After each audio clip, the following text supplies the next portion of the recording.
Ku bantu bafite Node, Pi Core Team yatanze itangazo, ubwo no kuvuga ko dashboard zacu zahindutse nyuma y'uko batangaje amavugurura mashya ashingiye kuri Node. Nabyo tugiye kwibandaho muri iki kiganiro. Ngo haye ikaze hano ni kuri Rugwiro Pro Zone Official. Ibiganiro byacu byibanda ku mafaranga ashingiye ku ikoranabuhanga rya blockchain. Ibyo tubirebera hamwe kugira ngo twongere ubumenyi, twinjire mu isi ya Web3 maze tubibyaze umusaruro. Kuri ubu ngubu Pi Network yatangaje update nshya ya Pi Node version 0.6.2. Ariko ikintu gikomeye cyane kuri iyi update ntabwo ari version gusa, ahubwo Pi yatangaje ko yakoze distributed computing test binyuze muri Solo Hoster, aho Node 5 zakozweho ubushakashatsi z'abakorerabushake zakiriye computing tasks automatic zizakora, hanyuma zigasubiza resulta cyangwa se ibisubizo byavuyemo kuri coordinator. Ni ukuvuga ngo hari amatask batanze cyangwa se igerageza ryahawe abakora nyine ibijyanye n'ubuvolontaire cyangwa se ubukorerabushake muri uyu mushinga wa Pi. Murabizi neza ko Dr. Nicholas atangaza ko nta gihembo gihari, ahubwo ibiba bihari ari nk'ishimwe. Ntabwo ibyo bubaka bifatwa nk'aho ari akazi kagenewe umushahara, ahubwo ni igikorwa cy'ubukorerabushake bazahabwa ishimwe cyangwa se reward. Hanyuma bamara gukora izo task babahaye mu buryo buri automatically, bakazatanga resulta kuri coordinator cyangwa se kubihagarariye, bakareba ibisubizo byavuyemo. Isi bivuze ko Pi Node ishobora gutangira kugira akamaro karenze cyane ibyo twari tumenyereye. Reka tubirebere hamwe. Muri make icyabaye nuko ku itariki 14 Kanama muri uyu mwaka wa 2026 Pi Network yatangaje ko yasohoye Pi Node version nshya ariyo 0.6.2. Iyi version yazanye improvements kuri Solo Hoster, Node Activity, Pi Desktop User Experience, port configuration, app management. Ariko ikirenzeho nuko Pi yatangaje ko yakoze initial test ya distributed computing binyuze muri Solo Hoster. Muri iyo test Node 5 zakoreshejwe, izo computer zose zashoboye kwakira computing tasks zoherejwe automatically gukora izo task no kohereza resulta cyangwa se ibisubizo byavuyemo. Ibi ni ingenzi kuko byerekana uburyo Node resources zishobora gukoreshwa mu bindi bikorwa birenze gufasha gusa Pi blockchain. Pi Node version nshya 0.6.2 yazanye iki? Nibyo tugiye kurebera hamwe noneho. Icyambere nuko haje uburyo twahereyeho bwa automatic port configuration. Mbere umuntu wakoraga Node yashoboraga gukenera kujya kuri router setting agafungura ports manually, cyangwa se akabikora mu buryo busanzwe. Kuri bamwe ibyo byari bigoye, ariko kuri Node version 0.6.2 Pi yongeyemo UPnP support kuri router zibishyigikira cyangwa se zizajya zibafasha kugira ngo ibi bigende neza. Ibi bifasha mu gutuma ports zikenewe kugira ngo Node ibashe kwihuza na network zishobora gufungurwa mu buryo bw'ikora cyangwa se automatique. Hari kandi niyo port check kona ifasha kugenzura connectivity cyangwa se ibikorwa bishingiye kuri iyo Node uko biri kwitwara. Mu magambo make, Pi irimo kugerageza gutuma gukoresha Node birushaho kuba byoroshye, hanyuma abayikoresha bikabanogera cyane. Kandi twavuzemo ijambo Solo Hoster.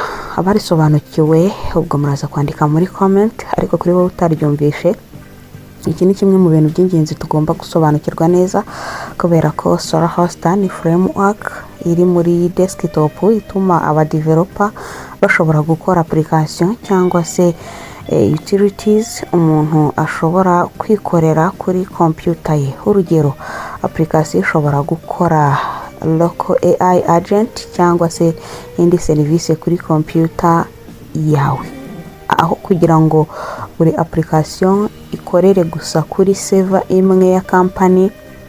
Solo Hoster itanga uburyo application ishobora gukorerwa ku gikoresho cyabugenewe, ariko ikaba ishobora kuba yatanga serivisi zirenze nyine uko byari kuba bimeze iyi Solo Hoster itaraza. Kandi ubu Pi irimo kugerageza kwagura uburyo bwo gukoresha mu buryo bujyanye na distributed computing, kugira ngo serivisi batanga ikomeze kuba imeze neza. Distributed computing dusorejeho nayo ni ururimi rutari urwacu, reka tuyisobanure. Tekereza ufite task nini ya computer, aho gukoresha computer imwe ngo ibe ari ikora byose. Iyo task ibishobora kugabanywamo ibice byinshi, noneho computer A igakora agace ka mbere, computer B igakora agace ka kabiri, computer C igakora agace ka gatatu. Iyo mirimo yose ikarangira ibisubizo bihuzwa. Ibyo nibyo bita distributed computing. Ni ukuvuga ko computing power iva ku bikoresho byinshi igakoreshwa hamwe kugira ngo ikore task runaka. None Pi yakoze iki mu bijyanye n'aya mavugurura? Pi yatangaje ko initial distributed computing hariho byinshi batangaje binyuze muri Solo Hoster n'amavugurura mashya muri iyi test node 5 zakoreweho igeragezwa, hanyuma binagenda neza. Computing task zoherejwe kuri izo device automatically cyangwa se kuri izo mudasobwa mu buryo bw'ikora. Node zakiriye task zirazikora, hanyuma zisubiza ibisubizo. Ibi byerekanye end to end flow, ni ukuvuga ko uburyo bwo kohereza task, kuyakira, kuyikora no gusubiza ibibazo by'iyo task byabaye mu buryo bwihuse. Kandi ibyo nibyo bituma iyi update iba interested cyane. None se node yawe izahita itangira gukorera kuri Pi? Aha niho tugomba nyine gusobanukirwa, kubera ko iyi update ntabwo isobanura ko node yawe ishobora guhita iyihuza na Pi. Oya, ntabwo Pi yatangaje ko buri node ubu ihita yishyurwa kubera distributed computing. Icyatangajwe ni initial test yakozwe n'abantu 5 bitabiriye. Pi yavuze ko mu gihe kiri imbere application zibereye zishobora gukoreshwa muri computing resource kuri nodes, kandi third party client bashobora kwishyura nodes participating mu bikorwa byabo. Ariko ibyo ntibigomba gusobanura ko buri babandi basanganywe amanode barebwa no gukora amaversion mashya kuri Pi hari impinduka zishobora kubagonga. Ibi bifitanye isano na AI, kubera ko aha niho inkuru irushaho kubera interested. AI irerekana computing power nini cyangwa se nakora cyane, training modern influence ndetse na processing data n'izindi AI workload bishobora gukenerwa kuri computer mu bijyanye no gukora iby'ikirenga. Pi ivuga ko ubushakashatsi bwagaragajwe bwarageragejwe kubera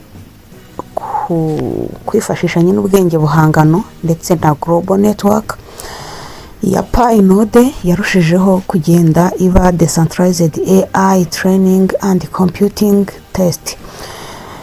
Ibi ngibi nibyo Pi yatangaje mu itangazo ryacu ry'uyu munsi. Reka turusheho gukurikira ibyo bagenda bongeramo muri uyu mushinga, hanyuma turahari ngo tuzabibagezeho mu gihe haba hari izindi mpinduka zitangajwe na Pi core team. Reka dutegerereze hamwe ibijyanye na Solo Hoster app management yongerewemo imbaraga kubera ko iyi node version 0.6.2 yazanye uburyo bushya bwo gucunga solo host application. Abadeveloper bashobora kugira apps zabo kuri states zitandukanye arizo draft, unlisted ndetse na listed.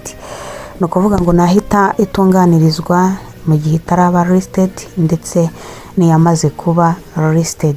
Ibi rero bituma abadeveloper bashobora gutangira application bakayigerageza mbere yo kuyishyira ku mugaragaro. Hari kandi support ya unlisted solo host app, aho abapioneer bashobora guhitamo gukoresha application itarashyirwa ku rutonde cyangwa se kuri public apps, hanyuma bagatangira kuyikoresha ibikorwa bitandukanye. Iyi update yerekana n'izindi application zongewemo harimo nka Open Chrome ndetse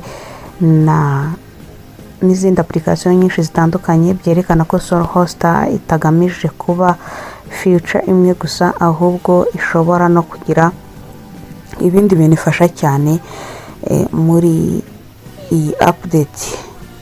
Hanyuma iyi node 0.6.2 yerekana icyerekezo cya Pi. Icya mbere nuko hajemo node connectivity. Pi irimo koroshya uburyo bwa node zicungwamo no guhuza ibikoresho ziba zirimo devices. Cya kabiri nuko harimo application array. Solo host irimo gutuma abadeveloper bashobora kubaka no gukoresha application kuri Pi desktop na node. Cya gatatu nuko hajemo igice cya computing utility. Pi irimo kugaragaza gukoresha computing resource za node mu mirimo irenze ya blockchain gusa. Ibi bituma concept ya Pi na node bijya mu cyerekezo cyiza muri rusange. Reka dusoze, ibindi bikurikiraho tuzabibagezaho mu gihe kiri imbere. Hanyuma wakoze cyane kubana natwe, Imana ikurinde.